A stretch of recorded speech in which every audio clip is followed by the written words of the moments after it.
Alright guys, so a new DLC has just been released recently, and that would be a DLC called The Stranger Things, right? It comes with two survivors, Nancy Wheeler and Steve Harrington, alongside with a killer named the Demogorgon. Now we're jumping straight into the things. This is in a game of Kill Your Friends. As you can tell by my level in the top right hand corner, you'll see it's level 1 at this point in time. These are her 3 unique teachable perks. So we're going to have a little bit of a look. The first one is called Better Together. Now, Better Together is an okay perk, but let's get straight into the numbers and the facts. While you are working on a generator, teammates can see your aura within 32 meters and they know what generator you're on. Look, that's an okay perk if we're going to be talking about maps like the game that's stacked on top of itself, the brand new map, the lab that just came out, Larry's Institute, you know, maps with big walls that block line of sight. It can really help and benefit your team to a degree. At the same time, I still don't think it's a good idea because if the killer's running Ruin, you kind of want to work separately because you're probably going to have Ruin and Pop, and that's a lot of regression for you to have to deal with. So working separate from the team is generally a better option.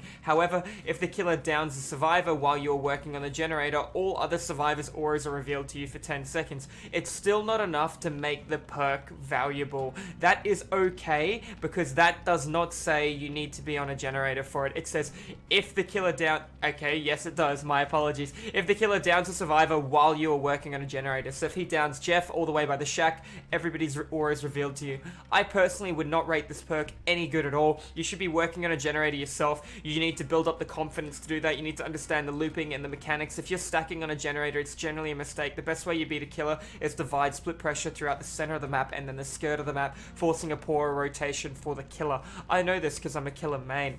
But alright, if we're going to be moving on to the next perk, guys, we are looking at Fixated.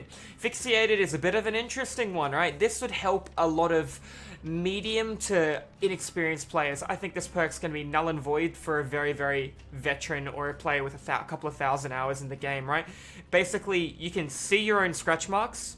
You heard me. Instead of seeing the killer scratch marks, I can see my own. I can't see Jeff's. I can't see, you know, David's. I can only see my own. So if David was running beside me, I won't know when his scratches fade, but obviously you'll be able to kind of guess when it'll fade based on when your scratches fade. Scratches last 10 seconds and near unreadable at 7 seconds. That is vice versa, and to change obviously by 3 seconds based on lightweight, so therefore they're near unreadable at 4 seconds if you had lightweight. However, Fixated also allows you to walk while uninjured 20% quicker. How often do you see people walking? That there is a poor man's version of borrowed time. Not borrowed time, sorry, urban evasion. They needed to incorporate that because seeing your own scratch marks in a perk is not enough. It might be good for you to be able to loop the killer a bit and jump in a locker, but then again, what do you think the killer's going to do if he sees no scratch marks? He's obviously going to check the closest locker. Yet again, a perk I don't think is good. You run that on a man character in Dead by Daylight, like David, who can't hide behind a barrel. Walking around the barrel's not going to help you loop the killer. You run it on a female character, you're probably better off with urban evasion, even though I still don't recommend that perk for that kind of hiding gameplay. It's very difficult to master. At the same time, you waste a lot of time also. So that's my thought on Fixated. Like I said just a second ago, it's not really valuable, not really worth it. Now we come to the golden child of Nancy Wheeler's perk, right? It's called Inner Strength, and it is bloody as good as it sounds. Doesn't matter if the killer has Sloppy Butcher, doesn't matter if the killer has Begrimmed Hatchets or the Begrimmed Saw, doesn't matter if they slow you healing by 1,000 seconds with Chlorophobia. This perk does its thing. So when you break a totem, whether it be lit or dull, if you are injured and you get in a locker, after 8 seconds pass, you automatically heal a state. Alright, it takes 32 seconds to self-care. 32 seconds. This perk will heal you in 8 seconds for hiding in a locker. Okay, there are some exceptions. It cannot heal you if you have the broken status. So if you're running No Mither or you're versing a plague who has vomit on you, it won't work. But still, let's take a step back, man. You heal in 32 seconds, 40 seconds against Sloppy Butcher with self-care without a med kit. And now this is going to heal you in 8 seconds, regardless of how much slowing down the killer does. It activates while hiding in a locker. The second you get in the locker, the timer starts. You don't have to wait 5 seconds or 4 seconds like you do for head-on. I honestly think this perk is very dumb. I do not agree with health regen in Dead by Daylight. I am a killer main, and I've put a a lot of time in a killer, and having a survivor just be able to do that, okay, sure, it takes stall time based on the fact they need to break a totem, which will take 15 seconds, so you might turn around and go, well, Goose, if you're doing a little bit of math there, you know, that'll be 23 seconds for them to heal.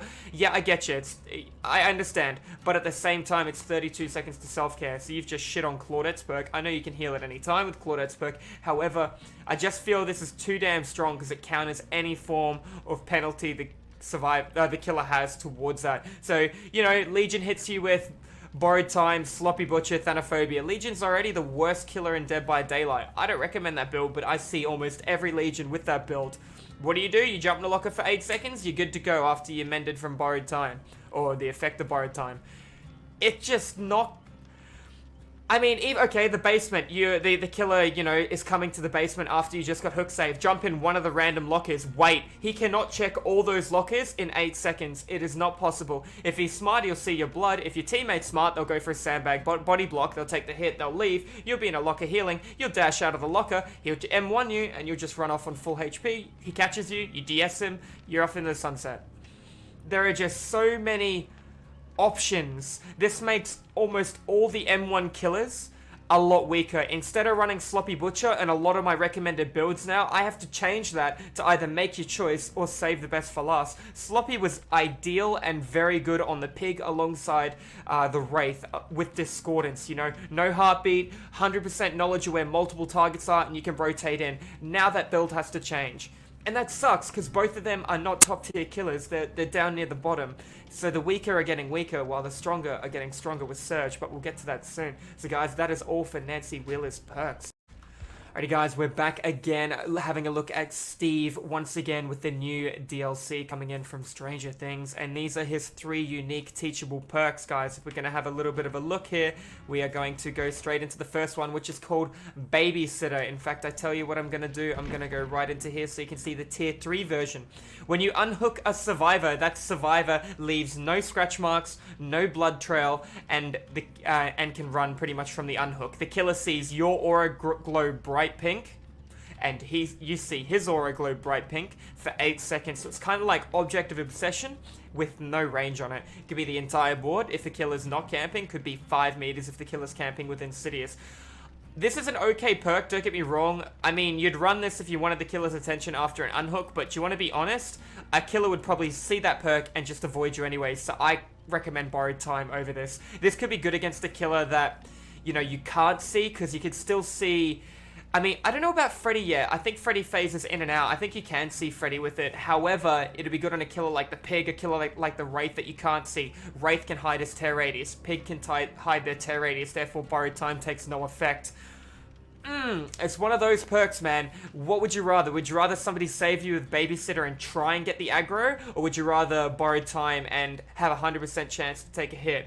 Or, you know, wait at a pallet, wait for the killer to lunge, hit you through the pallet, and not even throw the pallet, take the hit, and get the movement speed? Like, what would you prefer? It's a pretty obvious answer in my opinion. I think Borrowed Time triumphs Babysitter 1,000,000%. Moving on to the next one. Carmaderia? I'm sorry, man. My bad. I'm sure I butchered the name, but this is an okay perk, alright? So while this is this activates when you are on the hook in struggle. So what does it do? It takes 60 seconds to hit struggle. It then takes 60 seconds from struggle to die as a hook. Therefore, it's a 120-second animation. It takes 80 seconds to do a generator against Ruin. What does this do? After you've hit struggle, while you are on the struggle hook, this gives you an extra 34 seconds of life. So now instead of 60 seconds, it now takes 94 seconds for you to die on the hook if a survivor is within 16 meters. Now let's talk about a killer's perspective. You don't have Ruin, you don't have Pop Goes the Weasel, you're playing the Clown, you're on Hatton Field, you've killed no one, there are 2 generators left. The guy's about to die on hook, he has 5 seconds left, all of a sudden the hook stops. The hook stops. He's not dying. What do you do? What do you do? Let's be real here. What is the play? Well, you know he's on the hook. That's one player. Another player is within 16 meters. There's 2 players accounted for. There are 2 generators left. You can stay, get the kill, and then find the other guy, or you can rotate, lose that guy, and then you've got no pressure on Hattonfield because you have a platform Jenny and somewhere else. This allows the killer to know there is another player around within 16 meters. At least one player. Let's be real here. I do not think this is a good perk. Yep, lasting another 34 seconds is amazing. If the guy runs into 16 meters and then runs away to finish a generator for adrenaline and then comes back and gets you. Sure, it's okay. I can see why you would like it. At the same time though, damn, that's going to be really hard to utilize well against a smart killer with silly teammates. That there is going to be a swift perk, if anything, man. Very, very difficult to use, but I'm sure at the same time people will find another way to be able to utilize it well. Alright, so we're going to move on to the next perk here. We've got Second Wind, also known as the best perk from Steve, also bringing another passive healing health regen, or a HOT as referred to in MMOs, to Dead by Daylight. What is a HOT? A heal over time. So basically, when you are unhooked, if you are not affected by the broken status, now the other one required you to break a totem, Nancy Wheeler's one, right? This one is when you are unhooked and you are basically, or you unhook yourself, doesn't matter, teammate can unhook you, you can deliverance.